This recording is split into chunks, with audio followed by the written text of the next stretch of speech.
क्या पाकिस्तान की असम्बली में लॉबिंग करके तकरीबन मुतफिका तौर पे कोई करारदाद मंजूर करवाई जा सकती है? देखें, जब तक आप बदकिस्मती ये है कि हम अपने मफादात कम देखते हैं, दूसरों के मफादात का तहफ़्फ़ुज़ ज़्यादा करते हैं। ये बदकिस्मती है। वजह कि हम ले के खाते हैं किसी से। जब ले के खाने वाली कौम या ले के खाने वाली रियासत हो और उसकी लीडरशिप से लेके नीचे तक सारे के सारे मफादात देखें, पहले अपना और उसके बाद पाकिस्तान का जो 75 सालों में होता है, जिसकी वजह से यहाँ तक हम पहुँच गए हैं, तो फिर यही कुछ होता है। फिर रियासत जिसकी आप जिक्र कर रहे हैं, जिस असम्बली का, वहाँ से कंसेंसस नहीं होता। कंसेंसस उन ममालिक में ही होता है कि हुकूमतें बदलने से उस रियासत के मफादात आप कह रहे हैं कि लॉबी पीटीआई की इतनी तगड़ी है कि पूरी की पूरी जो हाउस ऑफ रिप्रेजेंटेटिव है वो एक तरफ चला गया। मतलब क्या हमें अपनी अदाओं पे कुछ गौर नहीं करना चाहिए मियां जावेद लतीफ़ साहब? हमें हबीब अकरम साहब, क्या हमें अपनी अदाओं पे गौर करते करते इस हकीकत को नहीं जानना चाहिए कि यहाँ साइफर लहरा के हमने कितनी गालियाँ उनको दी, कितने इल्ज़ामात लगाए, फिर भी क्या उनकी कांग्रेस के सारे मेंबर जो थे अपनी रियासत के मफादात के खिलाफ करारदाद पास कर रहे थे? उस बंदे के लिए पास कर रहे थे जिन्होंने उस रियासत को इल्ज़ाम दिया, उस रियासत को गालियां दी, और उसी के हक में करारदाद पास हो रही थी। वजह यह थी कि उस वक्त भी मिल के ये सारा कुछ किया गया था और आज भी उनके मफादात का तहफ़्फ़ुज़ करने का लतीफ़ साहब, एक बात मेरी समझ में नहीं आ रही है। तहरीके इंसाफ, मुस्लिम लीग नून और पीपल्स पार्टी के मुकाबले में कल की जमात है। खान साहब आज इतने पॉपुलर हो गए, आज इतनी बड़ी ताकत बन गए कि बैनुल अक़वामी दुनिया से उनके लिए आवाज़ें उठ रही हैं। फिर यूएन वर्किंग ग्रुप की रिपोर्ट आ जाती है, कांग्रेस की करारदाद आ जाती है। अब ये खबरें भी आ रही हैं कि यूके की पार्लियामेंट में भी डिस्कशन होगी पाकिस्तान के इलेक्शन पर, और भी ममालिक में हमारे इलेक्शन के हवाले से सवालात उठाए जा रहे हैं। क्या इतनी ताकतवर कैसे हो गए? मुस्लिम लीग नून और पीपल्स पार्टी की ताकत कहाँ गई? उज़मा, मुझे ये आप सिर्फ बता दें, क्या पाकिस्तान के अंदर हमारी हुकूमतें ख़त्म नहीं होती रहीं, की नहीं जाती रहीं? तो वो तो तहरीक इंसाफ की भी हुई ना। करारदाद उस वक्त कोई स्टेट, मेरी एक सेकंड मेरी बात सुन लें पहले।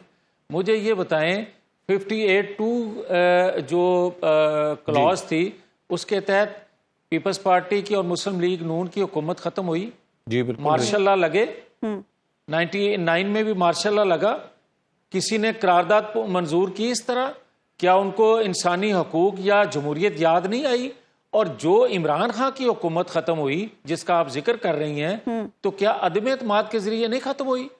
और अदम एतमाद जो एक आइनी तरीक़ाकार है, उसके तहत ख़त्म होने के लिए वाली हुकूमत के लिए तो ज़मीन आसमान एक हो रहा है, और जो गैर आइनी तरीके से हुकूमतें ख़त्म हुई उनके लिए कोई इंसानी हकूक या उसके साथ इलेक्शन भी है, इलेक्शन भी जुड़ा हुआ मसला है कि उनके निकलने पे किसी ने नहीं कुछ कहा था। एक सेकंड हबीब अब साहब, जो बड़ी अच्छी बात की, इलेक्शन है, उस पर सवाल उठ रहे हैं। की आपने। अच्छा, रुक जाए हबीब अकरम साहब, मैं आपके हजारों क्लिप दिखा सकता हूं 2018 के इंतखाबात के हवाले से, जिस पे आप अपने तहफ़्फ़ुज़ात जाहिर करते रहे कि आरटीएस बंद करके ये रीग इलेक्शन है। मैं आपके कई प्रोग्रामों में साथ होता रहा हूं, आपकी ये सोच, अप्रोच और ये बातें आप करते मैंने रहे। आरटीएस के हवाले से मैं अर्ज कर दूं, मैं जरा वाज़ेह कर दूं, मैं वाज़ेह कर दूं, मैंने आरटीएस की बंदिश पे जरूर एतराज किया था 2018 के इलेक्शन के हवाले से। मेरी राय बिल्कुल मुख्तलिफ है, मैं इसको जरा वाज़ेह कर दूं। ये बताएं, आप बता दें कि 2018 के इंतखाबात रिग नहीं थे? नहीं, मैं उसमें रिगिंग का एलिमेंट उस तरह नहीं समझता जिस तरह पाकिस्तान मुस्लिम लीग नून समझती है।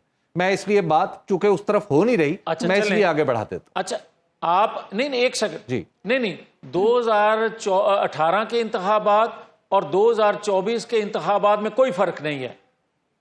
नहीं, 2024 के बाकायदा रिग्ड हैं, और जिस असम्बली में जावेद लतीफ़ साहब आप बैठे हुए थे अप्रैल 2022 के बाद, उस असम्बली के पास और उस हुकूमत के पास पूरा इख्तियार था कि 2018 का इलेक्शन खोलती।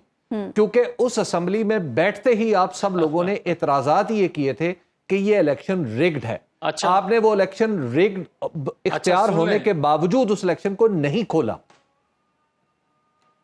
अच्छा, एक सेकंड, आपने याद होगा, सुना होगा कि 2013 के इंतखाबात के हवाले से यह कहा जाता था कि ये रिग्ड है इलेक्शन। जी बिल्कुल, पीटीए का मौकिफ था और उस वक्त मैं कहता था कि इलेक्शन दुरुस्त है।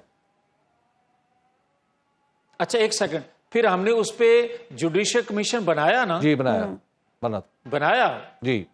और 2018 में जब पीटीआई की हुकूमत बनवाई गई तो हमने कहा कि ये इलेक्शन रिग हैं, तो क्या उस पे कोई कमीशन बना? जावेद लतीफ साहब, 2022 हुकूमत आपके पास आ गई थी, आप सब कुछ कर सकते थे। आप उस हुकूमत में मिनिस्टर थे। आप 18 एक सेकंड, आप जो 18 माह की हुकूमत है उसमें 9 माह तो निकाल दें जो जनरल फैज और जनरल बाजवा साहब के थे, वो तो आपकी हुकूमत। और उसके बाद जो सहूलतकारी होती रही, आप देखें कि उसके बाद जो सहूलतकारी आज तक मुयस्सर है उनको, वो सहूलतकारी इससे पहले कभी किसी जमात को रही है?